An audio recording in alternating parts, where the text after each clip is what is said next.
Oi, gente, tudo bem com vocês? Eu espero que sim.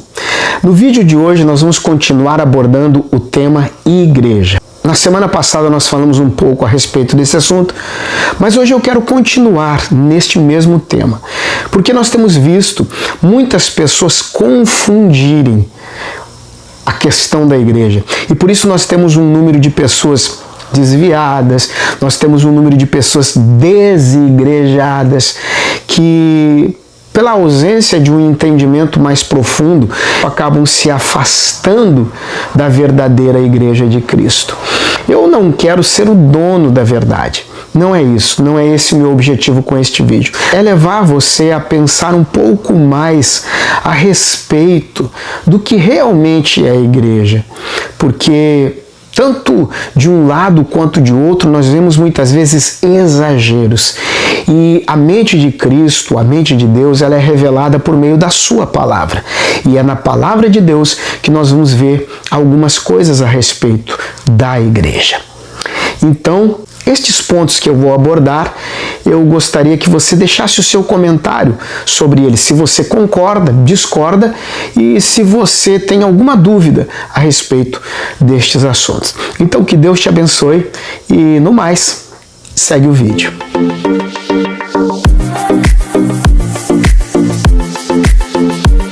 O primeiro ponto que eu quero conversar um pouco com vocês é a respeito da igreja ser um organismo cristocêntrico, ou seja, Cristo está no centro de tudo. Porque é isto que a palavra de Deus nos ensina. Quando nós olhamos lá para o livro ou para a carta de Paulo aos Romanos, ele diz porque dele, por ele, para ele são todas as coisas. Quando nós olhamos para o Evangelho de João, capítulo 1, versículo 3, diz que tudo foi feito por ele, nada do que foi feito existiria se não fosse por meio dele. Então nós vimos que ele é a razão principal e primordial de todas as coisas. De repente você pode me dizer, não, mas eu sei disso. Realmente, acredito que todos nós sabemos que Cristo precisa ser o centro, mas existe um abismo entre saber e praticar. Quando eu digo isso, eu falo baseado nas próprias palavras de Jesus, quando ele diz lá em Mateus capítulo 7, do versículo 24 ao 28, ele compara o homem que ouve as suas palavras e as pratica ao homem que constrói a sua casa sobre a rocha. Porém, aquele que ouve e não as pratica, ele compara o que constrói sobre a areia.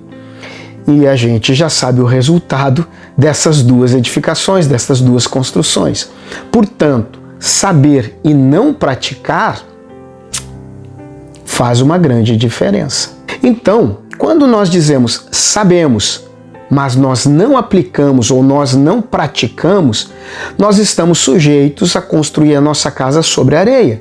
E fatalmente, quando vier a chuva, quando vier os ventos, quando as águas baterem, quando as águas das tribulações baterem na nossa porta ou na nossa casa, a gente acaba caindo. Por que eu digo isso? Porque, na verdade, a igreja moderna ela comete alguns erros. E são erros fatais. Que erros seriam estes? Transformar a igreja em antropocêntrica, ou seja, o homem no centro de tudo. É importante entender que Cristo deu a sua vida por nós, para resgatar o ser humano. Mas não, o ser humano não pode ser o centro da igreja.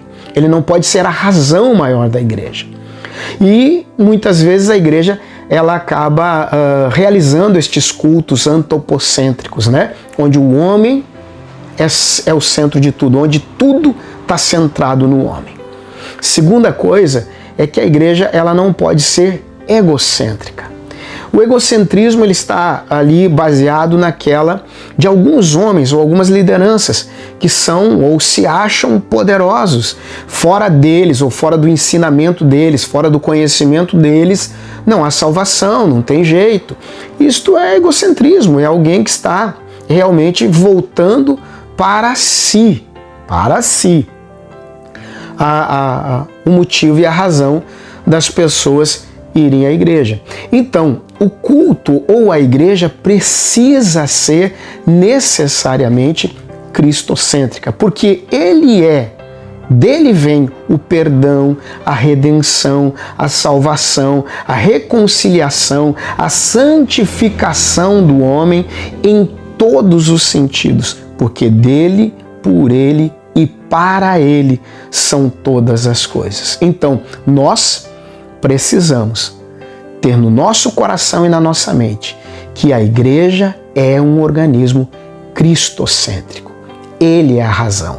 Ele é o motivo de você se reunir com as pessoas.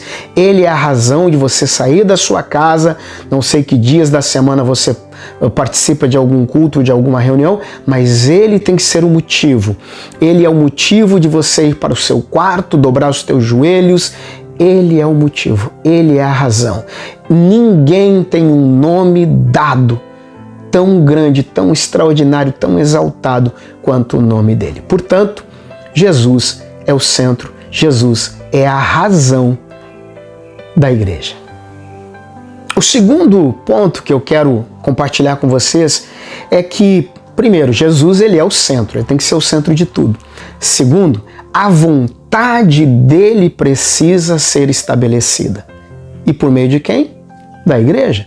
Quando nós olhamos em Mateus capítulo 6, nós vemos que uma das razões pelas quais Jesus nos ensina a orar é justamente essa, para que a vontade dele seja feita na terra como é feita no céu.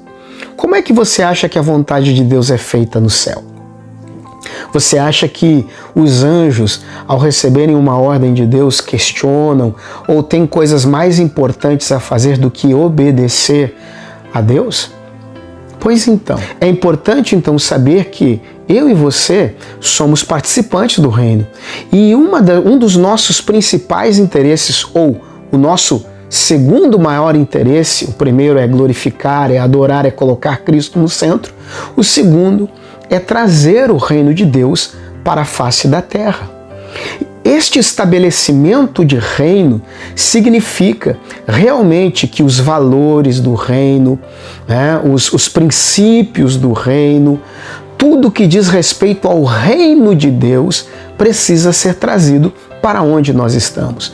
Não espere que a sociedade, que os governos legislem na expectativa de criar leis que venham trazer o reino de Deus para esta terra. Não, o reino de Deus precisa ser, primeiro, trazido dentro do nosso coração. Jesus disse, o reino de Deus está dentro de vós. Então, o primeiro lugar onde este reino é estabelecido é dentro de mim. E, juntamente com os meus irmãos, com a igreja, nós vamos modelando a nossa sociedade. Deixa eu dizer uma coisa para você, que não existe avivamento sem que os valores do reino sejam edificados primeiramente na igreja. Não tem como. Nós confundimos crescimento, ou seja, expansão de número de crentes com chegada do reino de Deus. Expansão do reino não quer dizer nada. Por exemplo, existem muitos brasileiros que moram em outros lugares do mundo, mas não significa que o Brasil expandiu. Não, o brasileiro que mora lá vive de acordo com as leis de lá.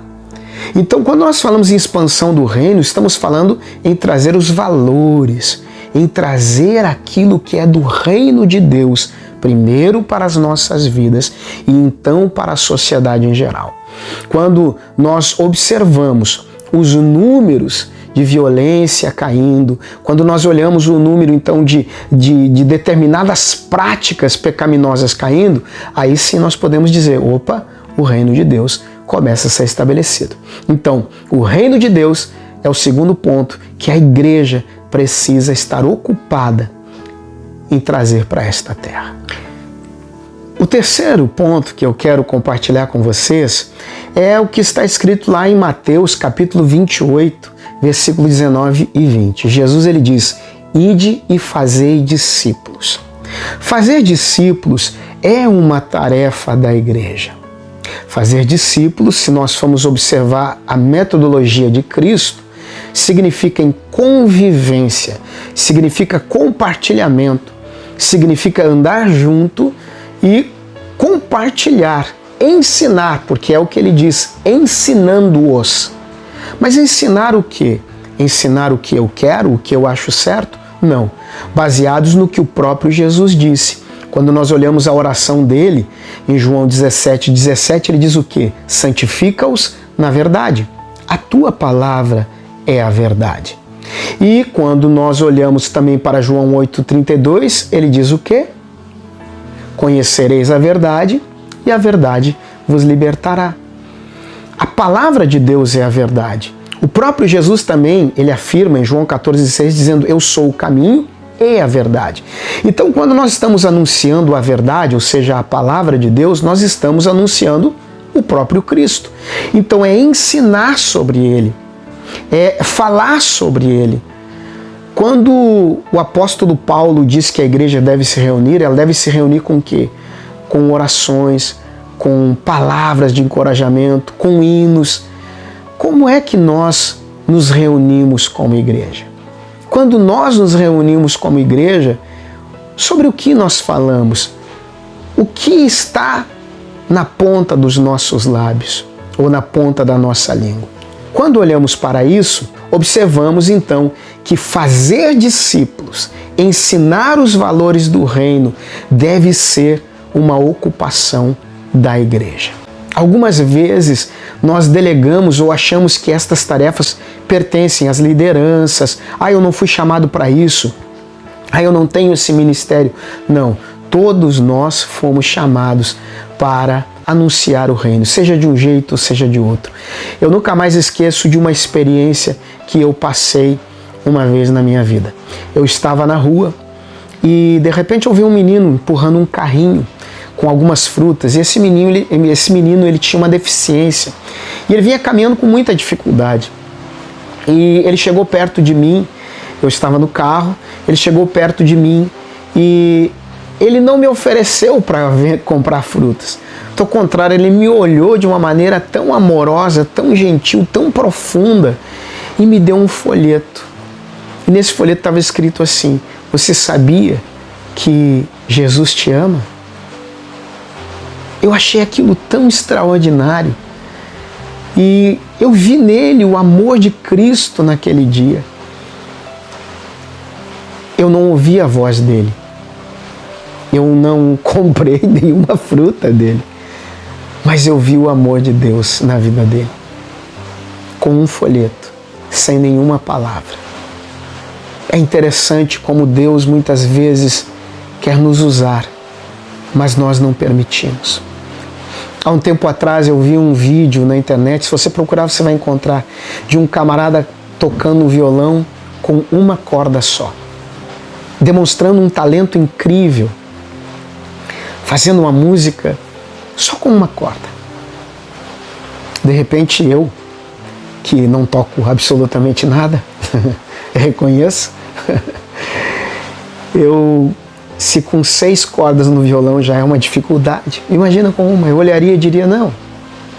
E eu falo isso porque eu não sou um bom músico. Eu não sei lidar com 6 cordas direito, imagina com uma. Mas deixa eu dizer para você uma coisa. Deus é um excelente músico. Não importa se você tem só uma corda. Deixa Deus te usar. Deixa Deus pegar você e te tocar como instrumento. E você verá quão gloriosas coisas, quão extraordinárias músicas Deus tocará por intermédio da tua vida.